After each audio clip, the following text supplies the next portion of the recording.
morning, welcome back to my Allotment Diaries. My name is Emma, these are the Allotment Diaries. I would love for you to hit the subscribe button if you want to see what I get up to on my allotment plot here in South London. We're having a heat wave in the UK, it's absolutely unheard of and insane, and I can't believe it's finally happening, but it is finally happening, guys. So let's not panic, let's just get down to our allotments and do as much as we can. And then just enjoy it while it's here, to be honest. Ever so slightly worried about things drying out now, which is like the complete opposite of what I've been worried about recently. So it's mainly been worried about the rain and the excessive rain, and you know, it's destroyed a lot of my dahlias and, you know, washed out a lot of stuff. Now it's the opposite. Now I'm worried about the heat, drying things out like the carrots. Got a row of carrots come up here and some spring onions here. What's happened to these? They've been dug up. Something's eaten them. That's surprising. I wasn't expecting that. Out of all the things I was expecting to happen with these, I wasn't expecting them to be dug up and eaten. What's eating onions then? Interesting. Out of all the things I was expecting to happen to those, number one being nothing, I thought they'd just sit there. I wasn't expecting something to eat it. Is that like a crow? Could it be the fox? The cat? Does Rocky like onion? I feel like it was the crow. I think they're telling me that. I've also planted out some dahlias. Everything needs a good water today, basically. So this is a new one that I planted out very recently. Surprise, surprise, no damage at all. Oh, okay, one little bit there. But the thing is because we're having a heat wave, they're not coming out as much, the slugs and snails. So I wonder if this one will have a chance to recover itself. That's pretty damaged, isn't it? And these ones in here as well, they're going to have a real chance now of growing. It's all exciting. All we need is a bit of sun. All we need is a bit of sun, and all of a sudden everything will just whoosh into the sky. It's amazing. And then the pumpkins are going to be really happy with this heat because they have struggled with the colder temperatures at night. Yes, I think they are doing okay. Oh, look at this guy. Look at this guy. Somebody did say in my last vlog that I had netting on the courgette, and that's not good because that's what they can do. Have you been having a good munch of that, have you? Why don't you go and eat those weeds instead, mate? I mean, to be fair, it does seem that the courgettes have been quite a good distraction for the slugs and snails. They've really gone for this one. And while it is a shame, because I really did want courgettes, they're sort of a bit like a, oh, what's it called when you plant something? Oh, sacrificial crop. They do seem to be a bit sacrificial. The slugs are going for these and then sort of leaving the pumpkins alone. I think they prefer courgette. So that's quite interesting, and that's also good news. Good news for the pumpkins, bad news for the courgettes, but you know, you can't win them all. Sweet corn's doing really good. Sweet corn's doing great. Somebody sent me a comment, I think they're in America, and they said that it should be knee-high by the 4th of July. So we're just about getting there. Just about getting there. That will be probably more than knee-high by the 4th of July. What does that mean then? Is that good or bad? Discuss. My poor old sweet pea teepee. This is the poor disaster of the plot this year, I think. I don't think anything's going to happen with it, to be honest. Some of the sweet peas are trying to grow. I've planted in some runner beans and some French climbing beans. Some of those are germinating. Nothing really seems very happy here. Starting to think there's a bit of a major problem with the bed under here. I wonder if they've used weed killer on it before I got the plot or something.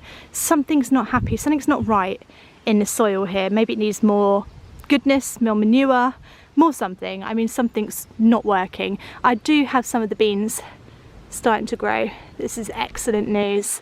Some of the sweet peas starting to try and grow, but we'll see. We'll just have to wait and see.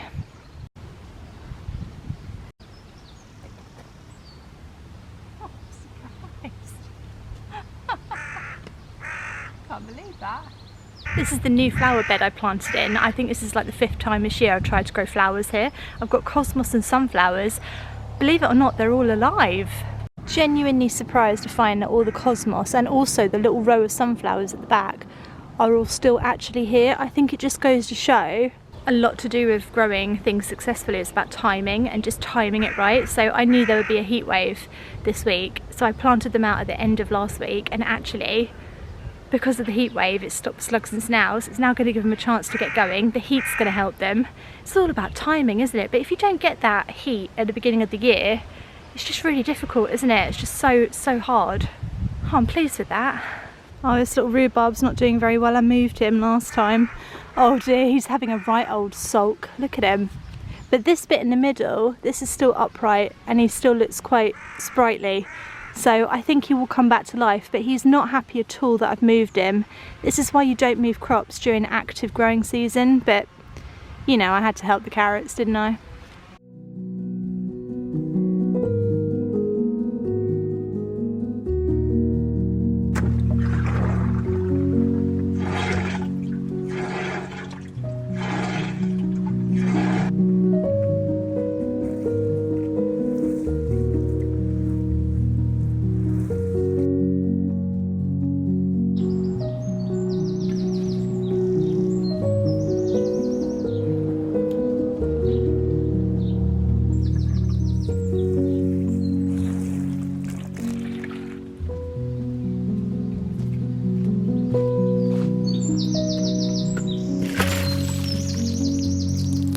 Morning, Einstein.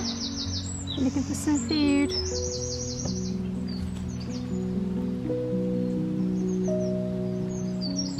There you are.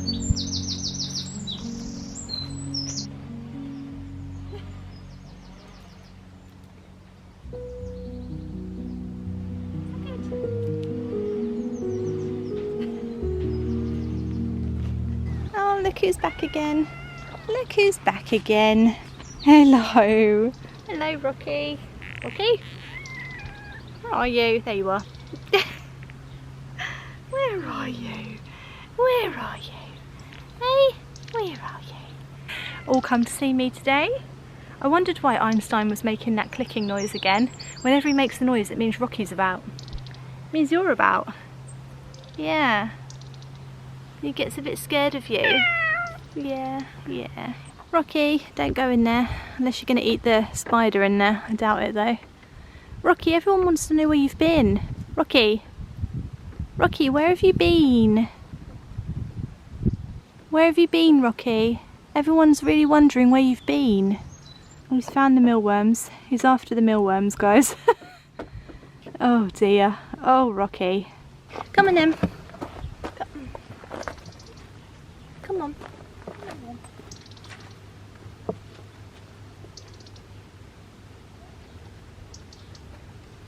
I'm slightly worried about the pond now because I just realised that I can't actually see any water in it, which is not a good thing when you've got a pond. If there's no water in it, it's probably not a good thing. I can't really see any water in it at all, and that is a big shame. So what I'm going to do is I'm going to fill it up, and I'm also going to try and tidy up the pond a bit today because I think it's gone a bit wild. Also, with a pond, I think only 75% of it is supposed to be covered with sort of growth, and the entire pond is covered with growth, which I don't think is good. I think you need a little bit of, because you need the sun to get to it. So we'll have to tidy it up a bit today. But first I'm going to top it up with some more water.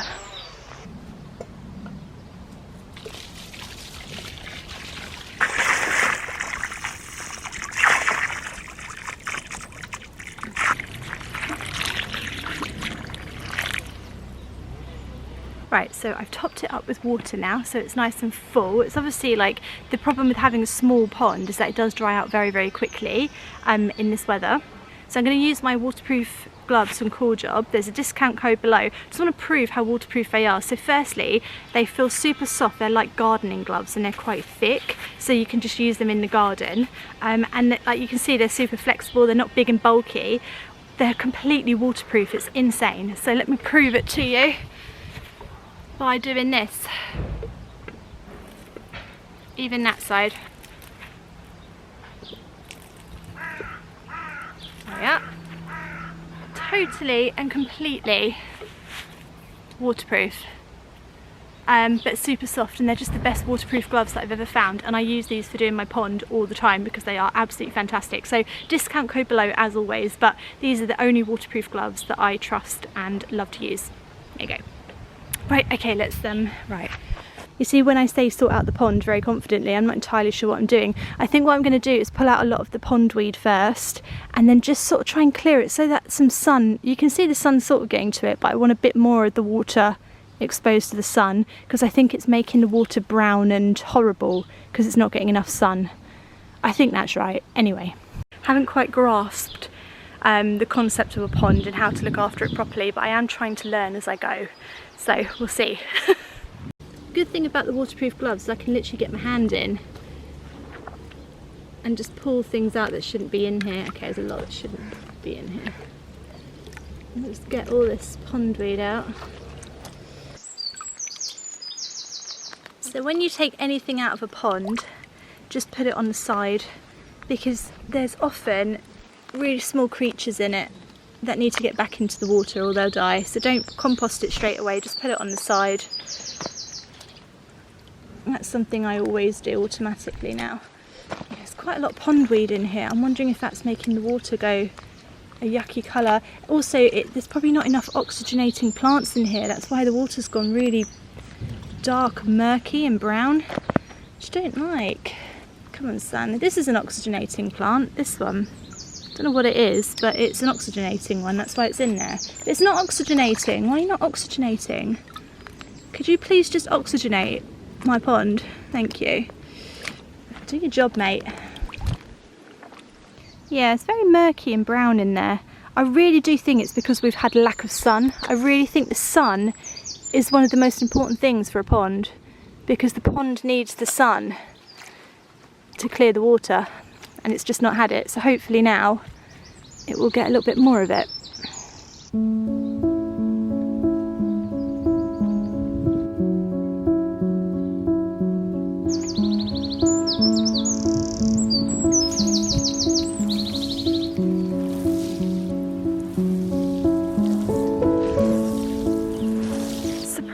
This new bed down here, which used to have my early potatoes in, do you remember that I planted in some beetroot, some squash and then a row of carrot seeds? Surprisingly, it's still alive. I mean, no one is more surprised than me to find that bed I planted is still alive.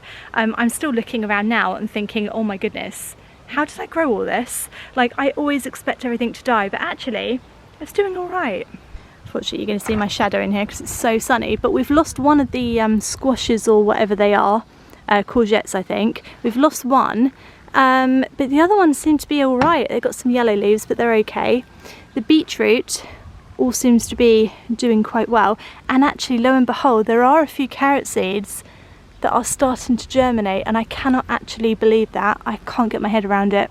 Also, I left this tray out here of beetroot, new little seedlings, and actually they're all right. So I'm going to plant them into that row, I think, and add them into it. Why not? Let's give them a chance of life, eh?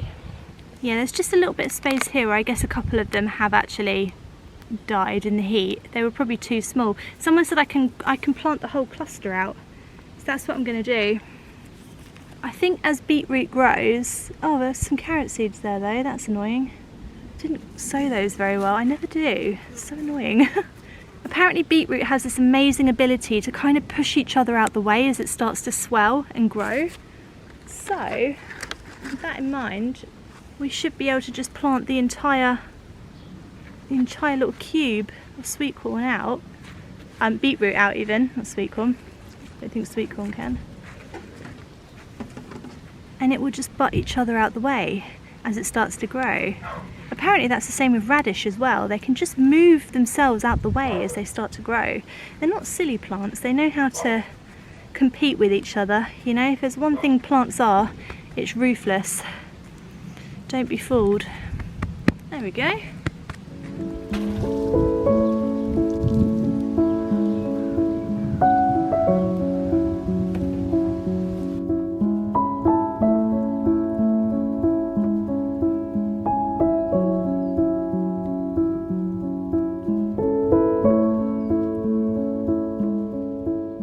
Oh dear, whatever I seem to do to this pea structure, it just does not seem to want to stay up.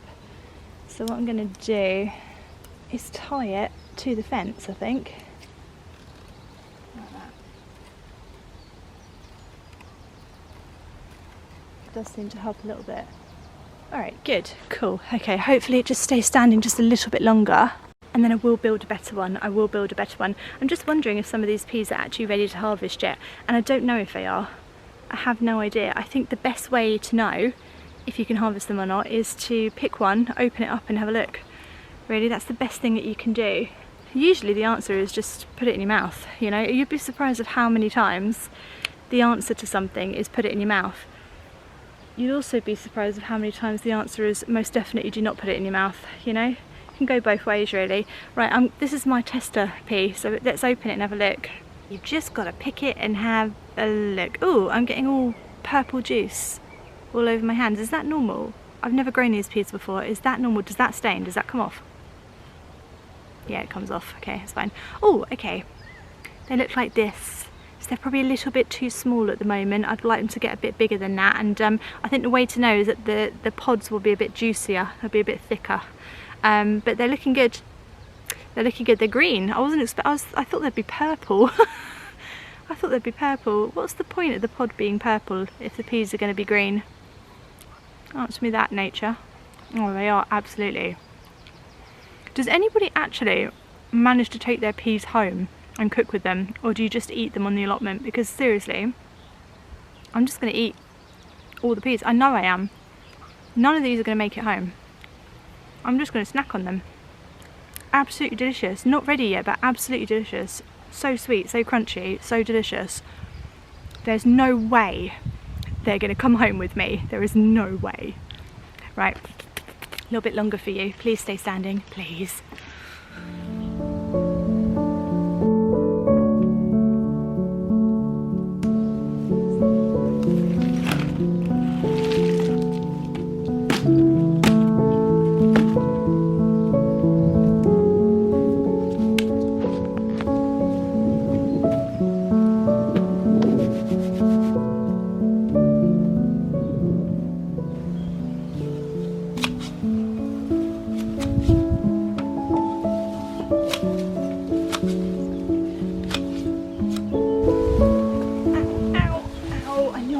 I knew it. Blooming knew it. The second I started doing that, I knew I'd get stung. I've worn these. It's just the most stupid thing to wear. Ow!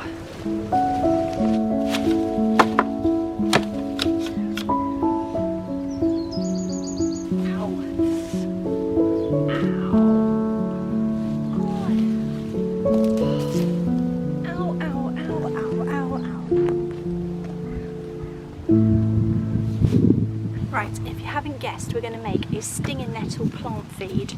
It's really good, it's full of nitrogen, it's so easy to make, and if you've got stinging nettles, it's completely free.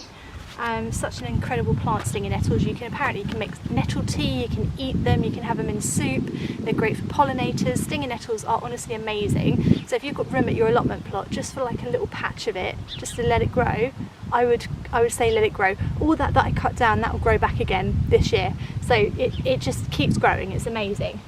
You get your stinging nettles and you get a bucket, you put them in. Try not to get stung again. Oh my gosh. Ow, I did get stung. I never get stung doing this. This time, it's stung like 100 times. Then, very simply, just fill it up with water.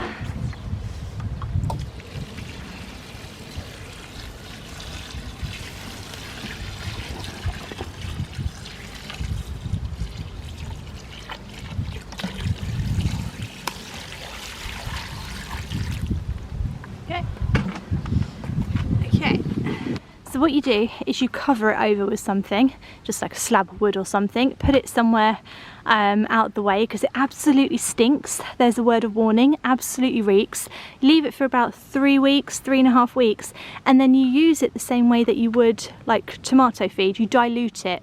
So you just get a cup or something and put it in, and you put the cup of it into your watering can and fill your watering can up with water, and you've got yourself a free, rich, nitrogen-rich plant feed for free. It's honestly, it's worth doing.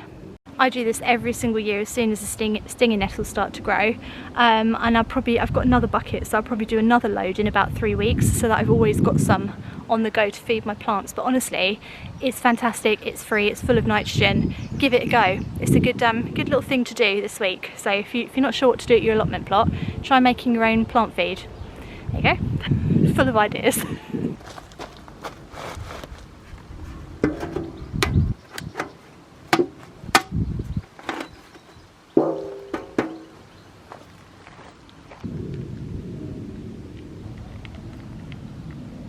Well, I hope you've enjoyed the vlog today. I love this time of year. It's my favourite time of year. You get to kind of mill around, water a few things, pick a few weeds, see how things are growing.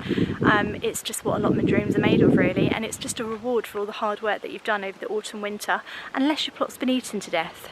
In which case, I do hope that you are still getting there and finding some kind of joy in it. Maybe now's the time to start putting in some more vulnerable plants, because we're having a heat wave. You have to worry about watering them, but actually you don't have to worry so much about the slugs and snails. So maybe now's the time. Maybe now is your allotment time. Give it a go. Let me know how it goes. I hope you managed to grow something this year, and I hope you're enjoying your outdoor spaces, whatever space that you've got. I will see you again on Friday. Have a lovely rest of your gardening week. See you Friday, guys. Thanks for watching. Bye.